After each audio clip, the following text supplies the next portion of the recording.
What I wanted to do is to showcase how games and game technology can be considered art. Being able to be more artistic with your art, especially in VR, is going to be one of the ways that artists kind of separate themselves from the AI trash that's going to come. Welcome to Tech and the Arts, the podcast of the Arts Management and Technology Lab at Carnegie Mellon University, or for short, AMTLab. I'm Sofia Akhmanaeva, Marketing Manager at AMTLab, and today our guest is Amber Johnson, one of the artist participants of SONA Immersive Storytelling Festival at Carnegie Mellon University. She is an interactive media creator specializing in virtual environments, simulation, and game programming. She's also an associate professor at Wake Tech Community College in Raleigh, North Carolina. She's an art director for Flip Access Studio and has worked as a lead artist and level designer for a number of game development studios. Today, we're gonna talk about Amber's artistic path and career path, and also about the perspective for VR games experiences and market in general. Hello, Amber. Hello, thanks for having me. Yeah, it's very nice to talk to you today. So I would ask you first about your experience and the path, how you came to working with VR, and where did all it start? Sure. It was a long and winding path. I think that's kind of common for lots of creative people. But I did my undergrad in media arts and animation, and I took a few classes in creating game art in it, and I really enjoyed it. I've always been a gamer since I was really young, and being able to create those interactive experiences really felt more meaningful to me than just like a passive film. So after graduation, I went into the industry working as an environment artist and a level designer at several different studios. VR wasn't quite a thing back then. You only saw it maybe at like Disney World, at one of those specialty experiences, because it was those big bulky headsets and no one was really working on it, for home use yet. So worked there for a while. Some studios, and eventually I did end up with my teaching position. And one of the things I do enjoy about my teaching position is I get a lot of freedom to experiment and try new technologies. So they actually purchased some, I think they're like the Rift back then, like the really first Quests before they were called Oculus Quests, for us to try to develop with, so that we could teach it to our students, because we always try to teach our students the most cutting edge stuff. So I got to play around with it, and it's interesting and I really enjoyed it. It's definitely a lot better than what I played with at Disney World. And I ended up being able to also get contract work doing it, because one of my jobs was not with Flip Access. That's that's a really new one, but a previous studio was working on creating a VR remake of Colossal Cave Adventure, the original 70s adventure game, but in a VR experience. Because my original studio work was mostly in mobile games, and for like the iPad and stuff like that. So the technology translates really well for like the technical needs for that. So I started with that and kind of kept going. And when I started my master's at NC State, I wanted to push that immersive experience with what I was doing. So it just kind of kept with the VR. Okay, so you transferred to VR experiences before you started your master's? Yes. Got familiar with it as a professor at the community college. Took some contract work making VR games. And then when I started my master's about a year ago, when I was choosing my final project, I decided to do it using VR as the medium. Speaking of kind of work that you're doing right now, I just attended your Crafting the Unreal experience for SONA Festival, and it's definitely much more artistic than just some kind of games that are purely for entertainment. Could you speak a little bit more about why and how you switched to this kind of project from just commercial gaming? Sure. So it's funny because I was actually, I don't want to say ranting to my classmates about it, but I'm usually the person that is like the tech art person. Like I'm the one that figures out like the technology, and I'm the one that has to be very, do all that really hard stuff and like make the art do the stuff. And I'm actually a very artistic person, but I never get to express it. So with my master's degree, part of like the idea behind it is to do experimentation with art. So I decided to just like finally have an opportunity to go for it and be artistic, because if I had free time, maybe after my master's, I would like to create more interesting artistic things with the game technology that I'm using currently. Okay, so you're kind of blending two worlds. Yeah, but no one else can do the tough stuff but me, so I always get thrown the tough technical things rather than the fun art stuff. You have expertise among all the different things in photogrammetry that you particularly use for this work that you present at SONA. Could you speak a little bit more about that and like what was particular challenge for this experience, and just maybe give some introduction to what this experience is for our listeners? Okay, sure. So if you don't know what photogrammetry is, it's a technology that's been around for actually quite a long time, but it's kind of newer to games. The idea behind it is you can digitize real-world assets and places by taking hundreds of photos of it.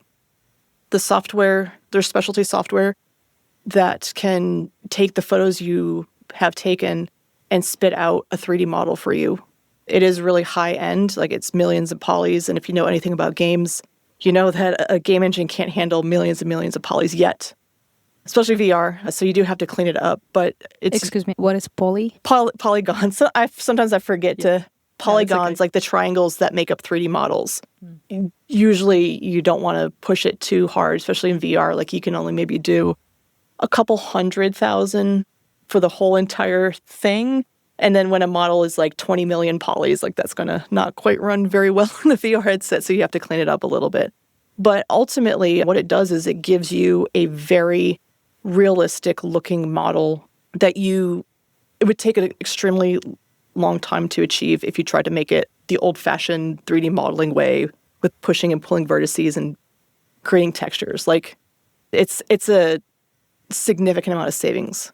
Oh, wow. So people generally use it for VR experiences? It's like mainstream technology or not? I wouldn't say for VR, but for video games in general, yes. It is very common to now use. Sometimes they're called photoscanned assets or photogrammetry. If you are familiar with like the Unreal Engine, that's one of the major game engines out there. They have a whole Quixel asset store that's just photogrammetry assets that you can purchase and put into your games that are like rocks and chairs and anything you can, think of. So it's getting pretty common to use photogrammetry assets in games, but it can be tricky for VR since VR has a lot less processing power than like a computer or like a PlayStation 5.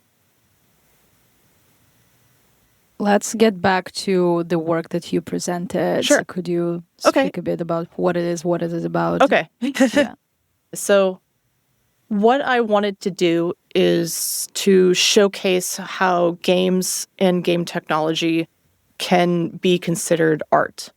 And one of the ways that this can be done is through remediation, where you take an older art form and remediate into a newer art form.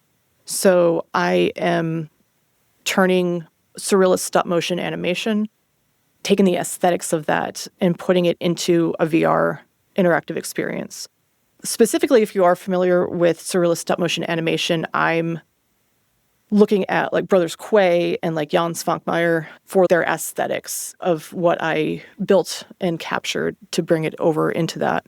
So I've been documenting my workflow of how I went through the whole pipeline of pre-production, production, capturing the assets, getting them into the game engine, and like best practices, because there was a lot of learning. I tried something one way and it's like, well, that was a huge pain to do it that way. I probably shouldn't capture it that way again. Now that I finally have my assets, I'm turning it into telling the story of Poe's Ligeia through some puppets that are digitized that are going to be animating, that you'll be able to watch interact with each other. And you'll be able to do some slight interactions to help move the story along. But they're not quite in there yet. They'll be in there very soon. Will this work be available anywhere on the web? So, or some kind of video, like to have an idea? I have a dev blog I'm doing You have to interact with the physical set because part of it is you have to physically interact with the set because it's like a puppet set that you have to move around, interact with it. But I do want to make a digital version where you don't need to do that. It'll kind of take away a little of the interaction because I have some interesting story ideas, but I think I'm going to find a way to make it feel close to that. But I want to put it up on a site like itch.io, which is free to download, so that other people can try it out just for free. We will put references for a lot of things that we're mentioning during this podcast, including Amber's experience crafting the Unreal. You're going to be able to check it out and be more aware of the context of the conversation. Let's talk about the artistic inspiration of this work. Sure. You said that it's based on the Edgar Poe's novel. Why this story, and what was also behind the idea of merging stop motion technique, which is very real world connected, with something that is virtual reality? Yeah. This was actually a really long thought process of I needed like a vehicle to do this. So like what story should I do? What would be thematically appropriate for this style? So I kind of looked at the stories that the brothers Quay and Jan Svankmajer told, as well as other people who are inspired by them. And it's very 18th century and kind of Gothic feelings. One of Jan Svankmajer's more well-known movies is he retold Alice from Alice in Wonderland. And the whole aesthetic is the sets, the puppets, and everything are created from found objects. So it kind of brings, you know how there's always the joke that children play with the box, they don't play with the toy. The whole like idea behind this aesthetic is like it almost brings like a child nostalgia because it's stuff created from just junk you find, like you're a kid again. So it has like this real like appeal to people. So one of the things that always also comes up with this is like, you know, again, like the 1800s and the idea of like a curio cabinet. So I built my thing into a shelving unit, and one of my next steps is to actually build like doors so it can open up like a cabinet so that it kind of feels like you're opening a cabinet of curiosities. I chose Poe's Ligeia specifically because it is time, like thematically, like the time period accurate to how a lot of these stories are for like this style. And I like the, if you read the story, it talks a lot about like the soul and like some weird like metaphysical stuff. And that's a very common theme with surrealist art in general. So using this kind of story that goes into like those kind of ideas for a surrealist stop motion animation felt correct out of all the other stories I could come with. But yeah, I know it's like a long winding road, but I did put a lot of thought into like, this is the story that I need to tell. I can confirm that it feels very unique because you're sitting in front of this dresser, basically, which is a dollhouse too. And it provides this unique feeling of, oh, I'm inside a dollhouse. And this is something that you always, at least I wanted to do when I was a kid. And I was like, oh, that's so cute. And like, I want to be inside that. Because, yeah, the idea is you move I call it the wooden homunculus because it's like a alchemy kind of theme to it too. And that your soul can go into the wooden homunculus, which just means that you can see in the VR headset what the wooden guy can see on the shelf. And there's stuff that you can't see in real life that he can see, like the puppets moving around and some other things. Like there's like a candle that's not actually lit in the real world because you can't do that, but there's like a lit candle and stuff like that. Yeah, and I think this is the unique part of this work because most of VR experiences, you just put headset on and something appears in front of you that is not connected in any way to the reality except for the space that you have to operate in still. But here you see the object, then boom, and you're inside of it and it's altered and it's actually looking it's weirdly looking more real in the through VR than in live. Yeah. I will keep digging deeper into the conceptual part. I'm just curious, what is the bigger context for this particular idea, philosophically almost? What is it in there about merging and connecting VR world to real world? Because usually people kind of use VR to escape the real world. Is there some like deeper meaning, emotional meaning? So I feel It's kind of weird, and this might be another weird like roundabout answer. A lot of the world is becoming very virtual. After COVID especially, like we had virtual classes and everything's moving online and it's not like real. And people, I think, innately miss some kind of real tactile thing that's in front of them that's not virtual.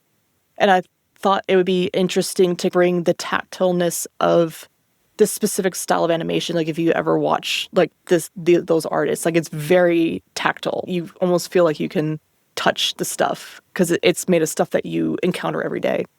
And just kind of like bringing that, like, hey, even if we're doing virtual stuff, we can still have like real tactile stuff to go with it, if that kind of makes sense. So I think having that just kind of helps you feel more immersed in the experience. I know this work is also your thesis project for master's. Yes. But do you have something else in mind already? I have to finish what I have by the end of the month, and I don't think I'm going to have as much in there as I would be happy with, because I would like to do more. While the story will be done and you'll be able to go through the whole experience, I'd like to add smaller kind of almost like animated vignettes in there where it's not necessarily tied to the story, but it's kind of more like an interesting little animation thing that happens. Currently, the best example would be in the first shelf, there's a little wooden bowl and there's like a rusty nail that kind of swirls around and does weird animations in it. But I'd like to maybe do more of that, like just to kind of have more stuff to experience in it. I want to try to push more of some of the electronics I have going on. Right now, it's just some simple lights that turn on based on how you interact with it. But I'd like to possibly add some more like lighting and more of the physical changes that happen when you like turn a shelf on and stuff. But the whole thing is actually built in a way that if I decided I don't want to do this story anymore, I can take all of my shelves out of it and build new shelves and put them in because they slide in and out. So I could always just use it as like a, 3-act story. You have some new projects from gaming side. Is it connected somehow to the artistic part of your work, or it's gaming again? So as far as my non-teaching stuff, I'm working currently on a NDA project that I can't talk about, but they might have just talked a little bit about it at GDC, but I haven't talked to the director yet, but it's a VR game. I think I can say that at least. That one's kind of fun, but I'm definitely just like an art person on that one. Most of my work I get outside of teaching is actually doing photogrammetry. I've worked with the North Carolina Museum of Art to help capture some of their art assets, to help them create a learning experience for middle school students. So like you can you read about the art piece and then you can see in 3D that art piece. So like if you can't go to the museum, you can see the assets. Like you can turn it around, you can touch it like in 3D. It's not VR, but okay. I don't think they ever turned that one into a VR experience. But, it's still like using that game technology in a way that's not like an entertainment game. That's cool. What, in your opinion, is the perspective for VR market? What is its future? What these technologies that are relevant for VR, how could they be used in other spheres, in arts or beyond? Yeah, I think VR might finally be here to stay. Like I think I mentioned earlier, the Disney World experience. But I know the Quest 2, these numbers might be slightly different, but 20 million Quest 2 headsets, like the console basically for your head, have been sold. And I think 1 million of the latest Quest 3s. I'm not sure about the other systems because I only really developed for the Quest, but that's a significant number of people who have them in their house now. There's a lot of really good games out there that are really pushing the immersiveness.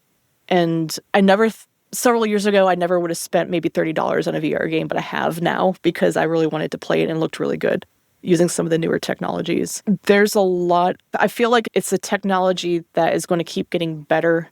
I think once they kind of solve the issue of the headsets being heavy on your head, because I know personally I have a hard time playing too long because it pushes on my head and it can give me a headache after a while.